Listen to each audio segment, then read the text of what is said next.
Okay, now we have question number 10. Question number 3. And in question number 3, we have 10 molar concentration of nitric acid solution is available in the laboratory. How would you prepare 500 centimeter cube of 0.1 molar solution? ठीक है, आपके पास जो stock में जो solution मौजूद है वो nitric acid का, वो कितनी मोलरिटी उसकी 10 है। ठीक है, वो आपके पास वो अवेलेबल है लेबॉर्ट्री के अंदर, और आपने उसी कंसनट्रेशन को यूज़ करते हुए आपने बनाना है 500 सेंटीमीटर क्यूब। आपने जो है वो सोल्यूशन बनाना है जिसकी मोलरिटी कितनी होनी चाहिए, 0.1 होनी चाहिए। ठीक है, 0.1 मोलर सोल्यूशन होना चाहिए किसका, नाइट्रिक एसिड का।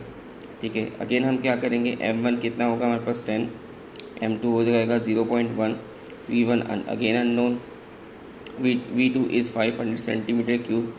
Again use the same formula, concentrated solution is equals to dilute solution, M1 V1 is equals to M2 V2।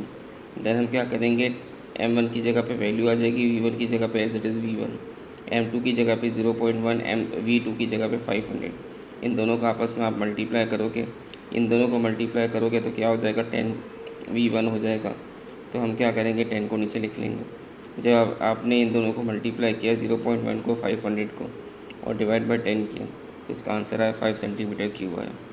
ठीक है, अब आप लोग रिज़ल्ट जो है वो खुद लिखेंगे, क्योंकि मैंने आपको 2 न्यूमेरिकल में रिज़ल्ट लिखना सिखा दिया था।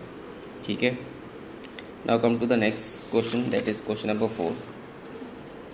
Same method will be apply. A sample of sulphuric acid has the molarity of 20 and how many centimetre cube of solution should be use to prepare 500 centimetre cube of 0.5 sulphuric acid. ठीक है, अभी हमारे पास यहाँ पर stock solution कितना है, sulphuric acid का 20 है। ठीक है, और बनाना कितना है, 500 सेंटीमीटर बनाना है, इसका वॉल्यूम है। उसकी मोलर कंसनट्रेशन कितनी होनी चाहिए, 0.5 होनी चाहिए सल्फ्यूरिक एसिड की।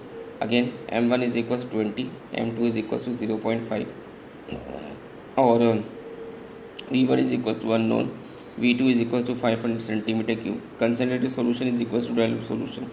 This formula will be used. ठीक है, M1 V1, M2 V2।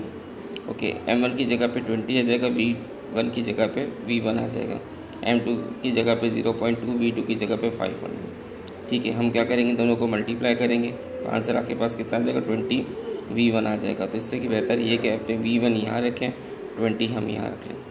ठीक है, क्रॉस में हम क्या करेंगे, इन दोनों को मल्टीप्लाई करेंगे, तो मल्टीप्लाई करने के बाद और 20 से डिवाइड करने के बाद आंसर हमारे पास आ रहा है 12.5 सेंटीमीटर क्यूब आ रहा है।